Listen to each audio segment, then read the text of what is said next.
오늘은 교회에 대한 이야기를 함께 나누려고 합니다. 성경이 교회에 대해 설명하고 있는 표현 중에 저에게 있어 가장 인상적인 표현 하나를 꼽으라면 저는 단연코 에베소서 1장 22절, 23절 말씀을 소개해드리고 싶습니다. 우리 그 말씀 같이 한번 읽어보도록 하겠습니다. 시작. 또 만물을 그의 발 아래에 복종하게 하시고 그를 만물 위에 교회의 머리로 삼으셨느니라.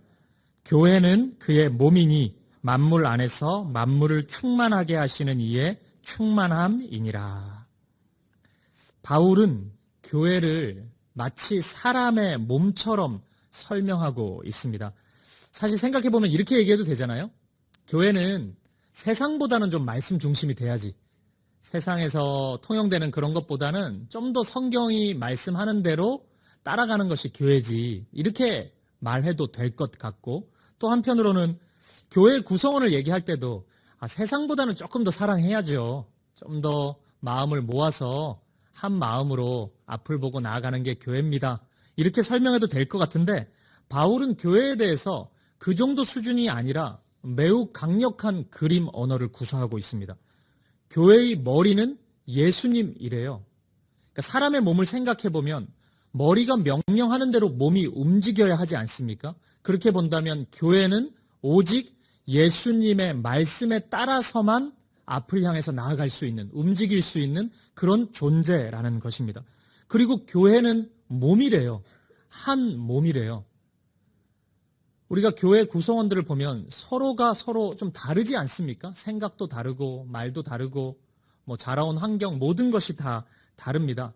그런 다름이 우리가 각각 분리된 독립적인 존재임을 증명하는 게 아니라, 몸을 생각해 보면 손과 발이 다르잖아요.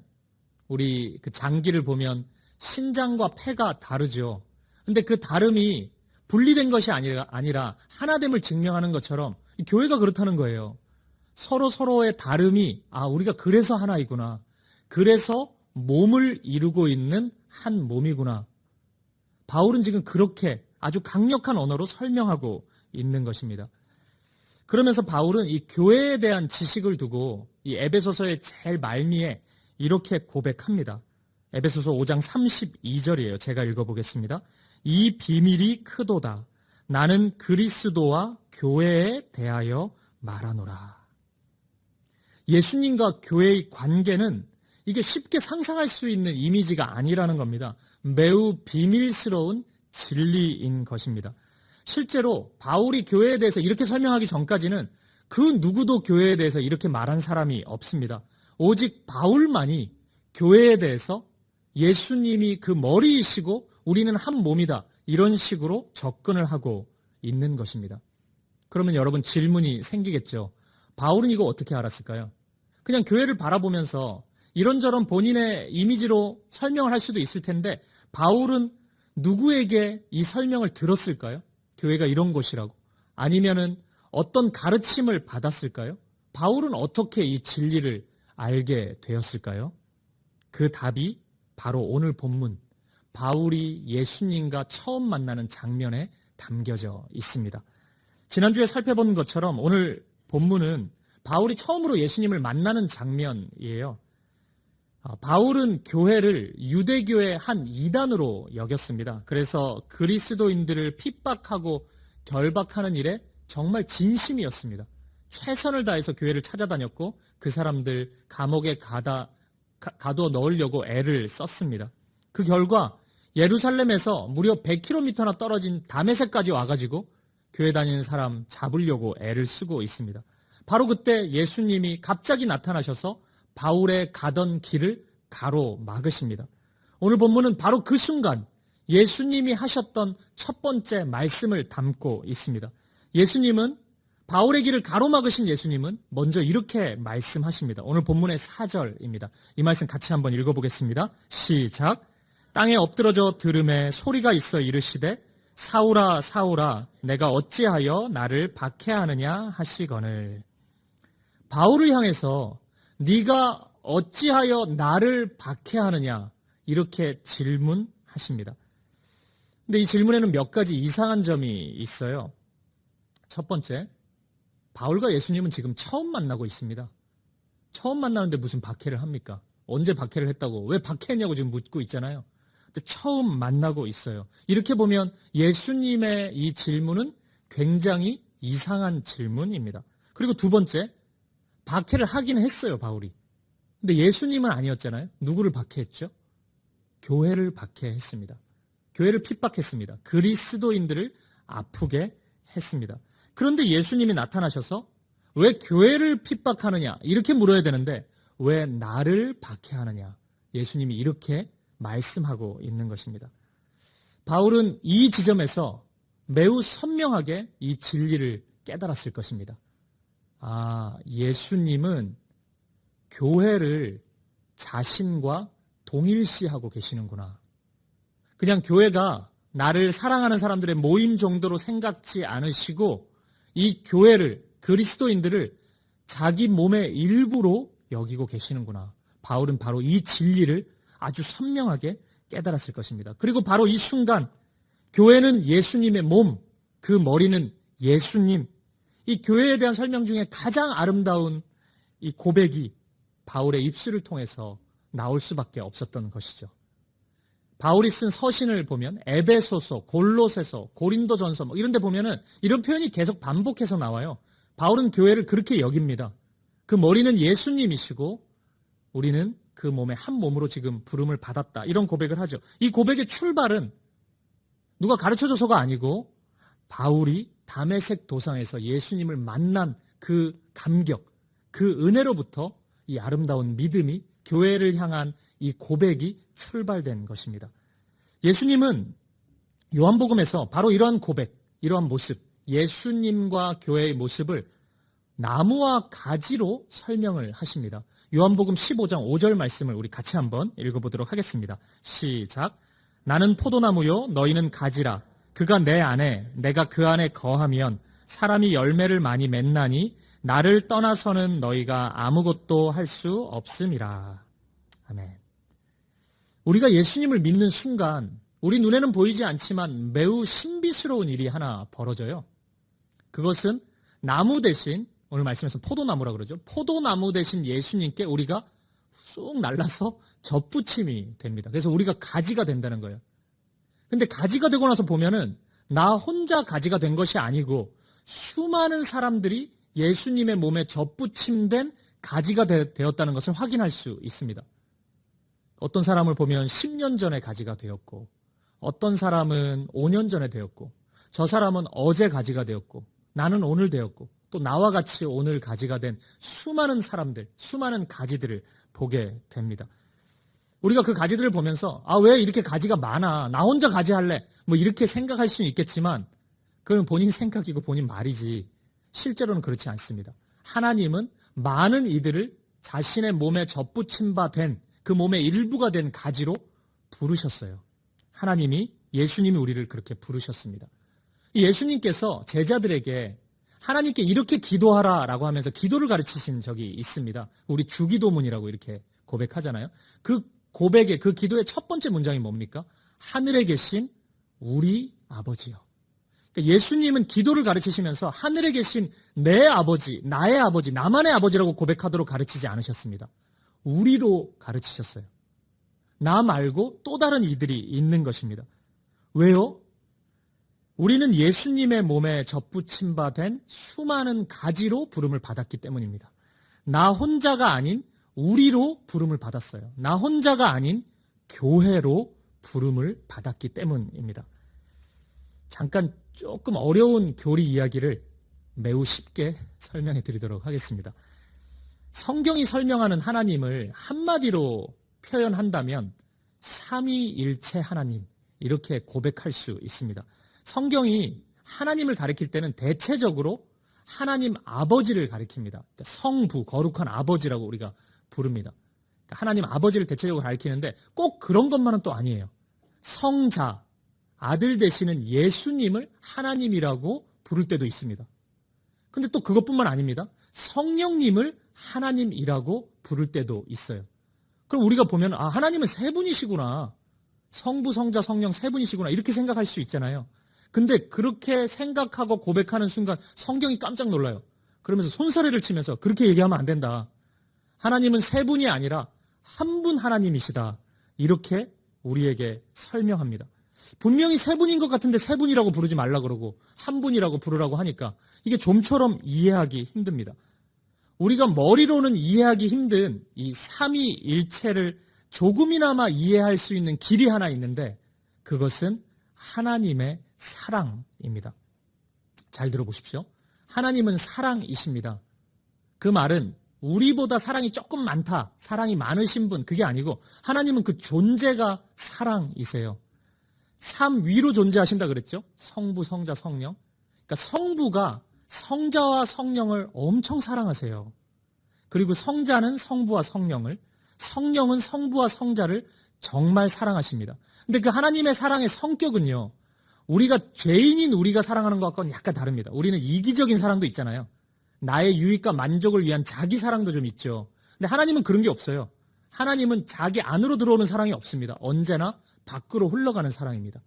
그러니까 성부가 성자를 사랑할 때 뭐 하는 거 봐서 사랑해주고 뭐 상황에 따라서 조금 더하고 덜하고 뭐 이런 게 없어요. 언제나 자신의 모든 것을 내어주시는 사랑으로 존재하세요. 여기서 중요한 한 가지가 있는데 이 사랑이 가리키는 방향이 있습니다. 하나님의 사랑은 언제나 일체, 하나됨을 가리킨다는 거예요. 그래서 하나님이 그렇게 존재하시는 겁니다. 삼위로 철저히 구별된 분이시지만 일체, 하나됨을 향해서 존재하고 계신 겁니다. 그래서 우리는 삼위일체 이렇게 고백합니다. 이것이 하나님의 존재 방식입니다. 더 쉽게 예를 들어 볼게요. 이 사랑이 만들어내는 열매를 생각해 보면 조금 이해하기 쉽습니다. 하나님이 이 세상의 모든 피조물을 창조하신 후에 제일 마지막에 사람을 창조하셨습니다. 남자와 여자를 창조하셨어요. 그리고 이 남자와 여자가 부부가 되게 하셨습니다. 이게 교회도 그렇지만요. 가정은 사람의 아이디어로 시작된 게 아닙니다. 사람이 그냥 이렇게 있다가 혼자 있는 거 좀 외로운데? 같이 살고 그러면 좋지 않나? 이래가지고 가정이 출발된 게 아니에요. 교회도 마찬가지잖아요. 교회도 혼자 신앙생활 하는 것보다 같이 하면 더 좋지 않나? 이래가지고 교회가 출발한 게 아니거든요. 하나님의 아이디어입니다. 교회라고 이렇게 모이게 했고 가정도 하나님이 그렇게 인간에게 만들어 놓으신 거예요. 하나님의 사랑이 첫사람 아담과 하와에게 흘러갔고 그 사랑으로 사랑하는 모습 속에서 하나님이 가정을, 부부가 되도록 가정을 이루셨습니다. 근데 그러면서 하나님이 그 사랑의 열매가 어떻게 맺혀지길 바라는지를 말씀하세요. 이게 굉장히 좀 신비스럽고 독특합니다. 그 말씀 한번 보겠습니다. 창세기 2장 24절 말씀입니다. 같이 읽어보겠습니다. 시작. 이러므로 남자가 부모를 떠나 그의 아내와 합하여 둘이 한 몸을 이룰지로다. 남자와 여자가 사랑을 해요. 근데 그 사랑의 열매가 뭐 싸우지 않고 잘 지내는 정도, 뭐 이 정도가 아닌 거예요. 한 몸이 되는 거래요. 여러분 이게 가능합니까? 저 몸 내 몸 다른데 무슨 한 몸이 돼요? 이게 어떻게 가능해요? 둘이 만나서 어떻게 한 몸이 되냐고요? 합체가 되는 거예요? 1 더하기 1이 어떻게 또 1이 돼요? 이게 말이 안 되잖아요. 문학적인 표현입니까 그러면? 그 정도로 가까이 지내라 뭐 이런 겁니까? 이게 하나님의 사랑의 성격이에요. 이게 매우 신비스러운 거예요. 그래서 바울이 비밀이라고 얘기하는 겁니다. 하나가 되는 거예요. 하나님의 사랑으로 사랑하면 그 사랑의 성격상 반드시 구별되어 있는데 하나를 향해서 나아갈 수밖에 없습니다. 하나님이 그러한 존재이시기 때문에 그분이 함께 하시고 그분의 사랑이 흘러가는 곳에는 이런 열매가 나타나는 것입니다. 따라서 가정은 하나님이 왜 가정을 허락해 주셨어요? 하나님의 사랑이 무엇인지를 보여주시기 위해서 선물로 우리에게 허락해 주신 것입니다. 물론 오늘날의 가정은 죄로 인해서 많이 파괴되었습니다. 그래서 하나님의 목적에서 멀어진 것이 분명합니다. 하지만 우리는 그런 순간에도 이 가정을 허락해 주신 이유를 분명히 기억해야 됩니다. 가정을 왜 허락해 주신 거예요? 왜 부부라는 이 제도를 하나님이 만들어 놓으신 겁니까? 둘이 하나가 되게 하는 그 하나됨을 보여주시기 위해서 우리에게 허락해 주신 것입니다. 그리고 가정과 더불어서 이 삼위일체 하나님의 하나됨을 보여주시기 위한 하나가 더 있는데 그것이 바로 교회입니다. 성경은 가정을, 부부를 설명할 때 한 몸을 이야기하면서 동시에 교회를 설명할 때도 한 몸, 하나됨을 설명하고 있습니다. 가정의 목적과 마찬가지로 하나님은 교회를 통해서 하나님 당신의 사랑이 어떤 성격을 가지고 있는지 이 세상에 우리에게 보여주고 싶으신 겁니다. 서로 다른 이들이 함께 모여서 서로 사랑해요. 하나님의 사랑으로. 그러면서 서로 하나됨을, 정말 신비스럽죠? 이 하나됨을 경험하는 곳, 이것이 바로 교회입니다. 그래서 예수님께서 요한복음 17장에서 이 예수님의 기도거든요. 17장이. 요한복음 17장 22절에서 이런 독특한 문장으로 기도하세요. 우리가 하나 된 것 같이 그들도 하나가 돼요. 우리, 예수님이 우리라고 할 때 우리는 누구예요? 삼위일체 하나님입니다. 성부, 성자, 성령. 우리가 다른지만 하나로 존재하는 것처럼 그들은 누굽니까? 그게 우리예요. 교회. 우리도 하나가 되기를, 그 사랑으로 한 몸을 이루기를 예수님께서는 간절히 기도하셨던 겁니다. 그러면 한 가지 질문 더 해볼게요. 그럼 가정과 교회의 차이는 뭘까요?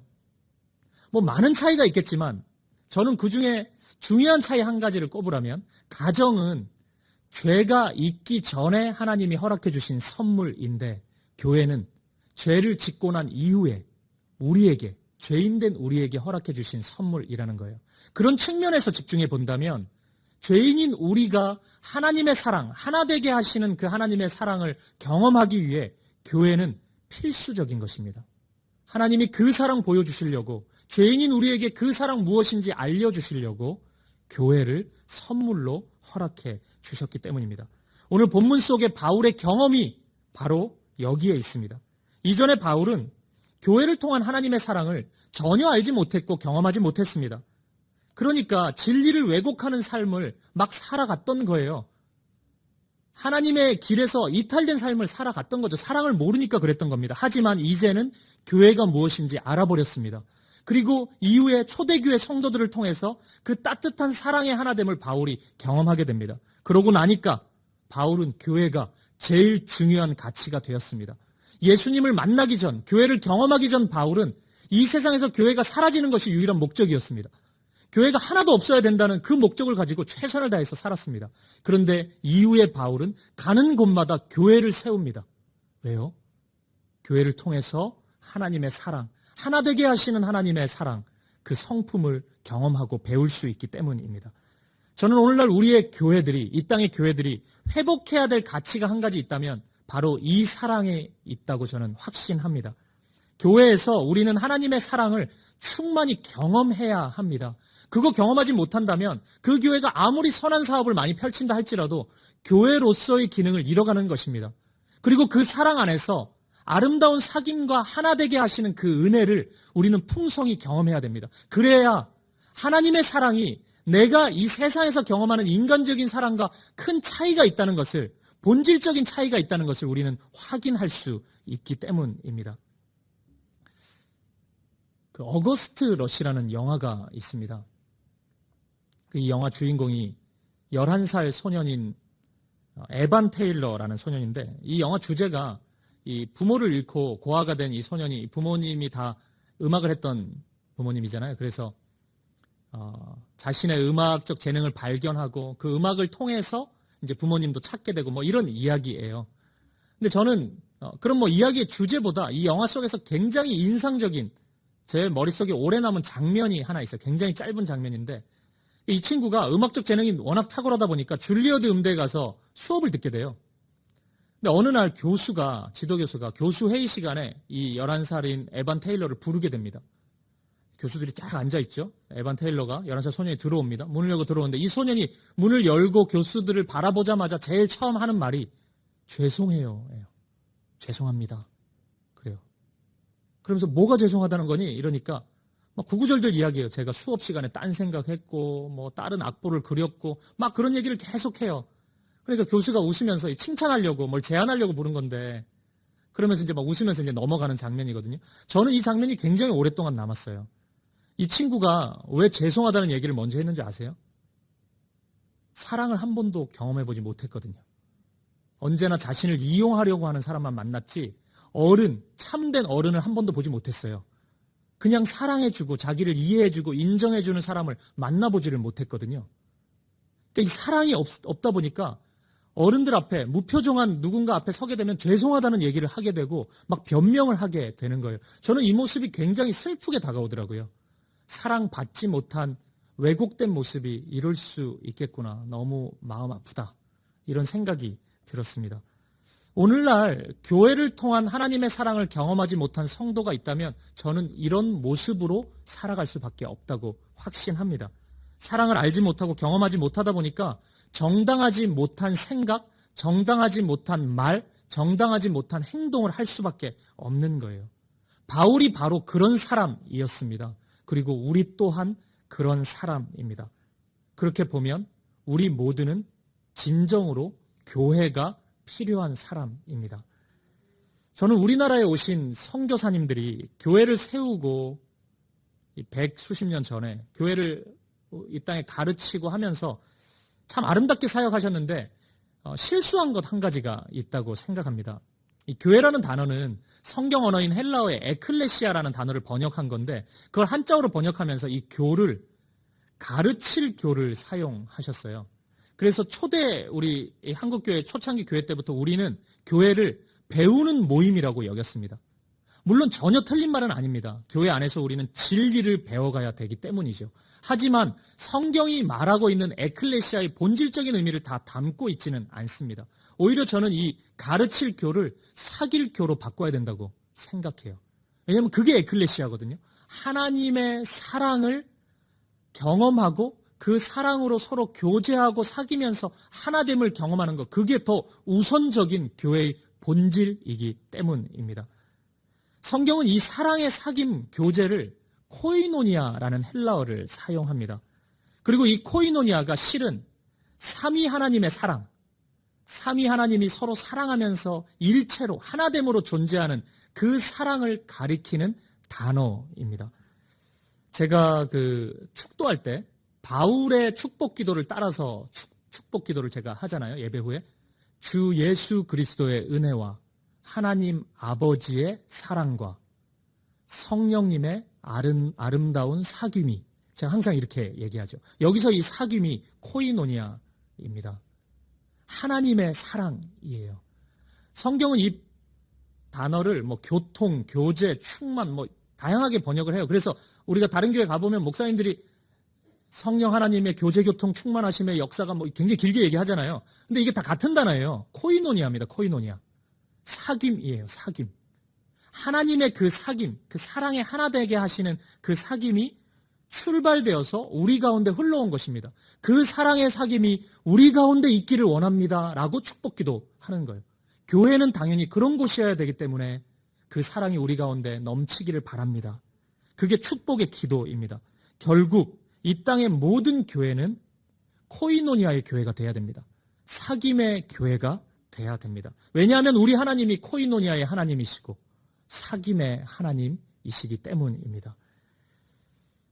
물론 어떤 분들은 여기까지 이해가 된다 하더라도 실제 교회의 구성원으로 들어와서 그러한 깊은 하나 되는 사랑을 실천하는 것에 있어 매우 두렵고 불편한 마음을 가진 분들이 있을 수 있습니다. 특별히 교회에서 받은 상처가 큰 분들은 더욱 그럴 수밖에 없습니다. 일전에 제가 수요 예배 때 한번 말씀드린 것처럼 저 또한 신앙생활 가운데 교회에서 받은 상처가 정말 컸습니다. 제가 학창시절 제가 섬겼던 교회는 두 편으로 갈라져서 아주 심각하게 싸웠습니다. 사람이 온 힘을 다해서 싸우는 것이 이런 것이구나 제가 확인하였어요. 교회에서 욕하는 모습도 보았습니다. 이게 사람들이 욕을 그냥 세상에서 하니까 욕을 할 수도 있지 이렇게 생각하지만 교회에서 욕을 하는 모습을 실제 보는 것은 굉장히 고통스러워요. 그리고 담임 목사님에게 폭력을 행사하는 모습도 저는 앞에서 보았습니다. 제가 받은 상처와 아픔은 이루 설명할 수 없어요. 굉장히 오랫동안 이 아픔이 지속되었습니다. 제가 그래서 이 아픔을 알아요.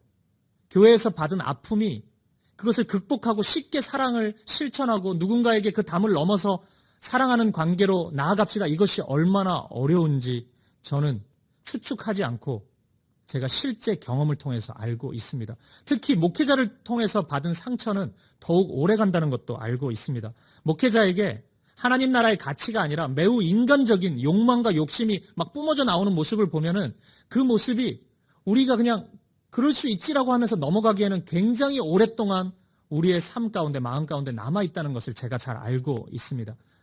제가 가끔 그리스도인 청년들을 만날 때가 있습니다. 우리 교회 청년들 외에. 근데 제가 그렇게 만날 때 굉장히 부끄럽고 수치스러운 감정을 느낄 때가 있어요. 어떨 때냐면 청년들이 본인의 아픔을 참아가면서 목회자의 잘못과 어두움을 이해하려고 애쓸 때입니다. 목사님, 목사님도 사람이니까요. 제가 충분히 이해해야죠. 제가 견뎌내야죠. 이런 얘기할 때 제가 그 순간 가장 슬프고 힘들고 수치스러워요. 왜 어린 청년이 목사를 이해해야 됩니까? 목사가 이해를 해야지. 성도가, 청년이 조금 감정에 상황이 너무 힘들어서 좀 실수하더라도 목회자가 이해를 해주면 좋겠는데 왜 목회자는 이해를 못하고 왜 성도는 자꾸 이해를 해요? 목사님도 사람이니까 그럴 수 있지. 목사님도 털어서 먼지 날 수 있지. 젊은 시절이니까 그럴 수 있었겠지. 그렇게 이해해 주시는, 저도 저에게 그렇게 이해를 해 주시는 거 좋은데 저는 그런 얘기, 특히 청년들한테 그런 얘기 들을 때마다 너무 힘들어요. 왜 그렇게 견디면서 신앙생활을 해야 되는지 굉장히 고통스럽고 아픕니다. 혹시 이 자리에도 목회자 때문에 받은 상처와 아픔으로 힘들어하는 분들이 있을지도 모르겠어요. 또 그게 저인지도 모르겠습니다. 그게 목사님입니다. 이렇게 얘기하면 또 더 힘든데 저도. 제가 목사로서 사과하고 싶습니다. 기도해요. 우리 교회에서 그런 모든 아픔이 치유되고 회복될 수 있기를, 진짜 하나님의 사랑이 무엇인지를 경험할 수 있기를 날마다 기도합니다. 저는 우리 사김의 교회가 이곳에 세워진 이유 중에 하나가 여기에 있다고 분명히 믿습니다. 저는 우리 교회 등록하신 분들 중에 많은 분들이 여기 교회를 마지막 교회로 생각하고 왔다는 그 고백을 여전히 마음속에 새기고 있습니다. 여기도 아니면 내 신앙이 이제 끝이 날 수도 있다는 그 고백을 저는 언제나 기억하고 마음에 새깁니다. 그리고 기도해요. 저도 기도합니다. 우리 사김의 교회가 진짜 마지막 교회가 되었으면 좋겠어요. 지상에서, 이 땅에서 경험할 수 있는 마지막 교회. 저에게도 이 교회가 마지막 교회가 되고 여러분들에게도 마지막 교회가 되기를 간절히 소망합니다. 이 교회 안에서 이 교회가, 이 사김의 교회가 주님이 허락해 주신 내 몸의 일부임을 확인하고 기억하고 사랑을 충만히 경험할 수 있었으면 좋겠습니다. 사랑하고 그 사랑의 열매인 하나됨을 날마다 경험하는, 그냥 성경 읽다가 머리로서 이해하는 것이 아니라 교회는 원래 이런 것인데 나는 한 번도 못 봤구나, 이런 고백이 아니라 여기서 내가 그 사랑과 하나됨을 경험하고 있습니다. 이렇게 고백할 수 있는 이 교회가 되기를 간절히 소망합니다. 사랑의 성격 하나만 더 말씀드리고 싶습니다. 바울은 사랑을 이야기할 때 자주 쓰는 표현이 사랑의 수고입니다. 사랑에는 수고가 동반돼야 된다는 것이 바울의 인식이었어요. 사랑에 대한 이해였습니다. 교회의 사랑도 다를 바 없죠. 교회에서 사랑할 때도 이런 수고가 필요하다는 것을 바울은 이야기합니다. 교회의 머리 대신 예수님이 저와 여러분을 사랑하실 때를 생각해 보십시오. 예수님이 우리를 사랑할 때 그냥 사랑한다 말만 하셨습니까? 그렇지 않으셨죠. 우리의 죄를 대신하여서 십자가에 친히 못 박혀 죽으셨습니다. 그 자기를 내어주시는, 자기 목숨을 내어주시는 모습을 통해 예수님이 우리를 얼마나 사랑하시는지를 친히 증명해 보이셨습니다. 우리에게도 그런 순간 찾아올 때 있는 거예요. 내가 사랑한다고 할 때 그 사랑의 수고, 그 사랑의 아픔이 우리에게 따라올 때가 있는 것입니다. 근데 여러분 기억하십시오. 그 사랑의 수고와 아픔을 견뎌내는 그 인내를요, 우리가 애를 써가지고 만들어내는 것이 아닙니다. 하나님이 허락해 주세요. 하나님이 그것을 견뎌낼 수 있는 인내를 우리에게 허락해 주십니다. 그분께서 그렇게 사랑할 수 있는 힘과 능력과 은혜를 우리에게 허락해 주신다는 사실을 분명히 기억하시기 바랍니다. 저의 이야기입니다. 오래전에 어느 성도님이 굉장히 어려운 일이 있으셔서 누구보다 그 성도님을 위해서 많이 기도하고 성도님을 만나고 신방했던 기억이 있습니다. 다른 성도님들에 비해서 더 많이 만난다는 좀 불편함도 있었지만 그만큼 어렵고 힘들었으니까 그렇게 해야지 그런 마음으로 섬겼습니다. 그런데 시간이 한참 흐르고 그 성도님이 저에게 보여주었던 반응은 좀 놀라움이었습니다. 어쩜 그렇게 목사가 무관심할 수 있냐 이거였습니다. 어떻게 그렇게 찾아오지 않고 이야기하지 않고 마음을 보여주지 않을 수 있냐 이런 섭섭한 반응이었습니다. 저 굉장히 힘들었어요. 이분이 기억을 못하시나? 내가 어떻게 성도님을 섬겼는지를 전혀 기억을 못하시나? 참 마음이 힘들었어요. 마음이 무너지는 경험을 했습니다. 불면증에 시달리기도 하고 저에 대한 이야기가 또 다른 성도님을 통해서 전해질 때는 정말 무너지는 경험을 했습니다. 근데 하지만 주님이 힘을 주시더라고요. 시간이 흐를수록 내가 먼저 사과해야 되겠다. 내가 잘못했다고 이야기해야 되겠다. 내가 조금 더 애쓰고 조금 더 사랑을 표현해 줄 수 있는데 내가 그렇지 못했으니까 그 부분을 사과해야 되겠다. 그런 용기를 주시더라고요. 그래서 결국 그 성도님을 찾아뵀습니다. 그리고 내가 잘못했노라고 이야기했습니다. 죄송하다고. 더 사랑할 수 있었는데 더 마음을 다해서 섬길 수 있었는데 그러지 못한 것 같다고 고백했습니다. 그러자 이 성도님 반응. 목사님, 여기까지 오셨어요. 제가 더 잘못했죠. 제가 부족해가지고, 삐져가지고 그냥 그렇게 얘기했고, 힘들어가지고 그렇게 얘기했는데, 목사님 이렇게 얘기하면 제가 어떻게 됩니까? 어떤 사람이 돼요? 왜 오셨어요? 저는 이런 반응을 상상했거든요.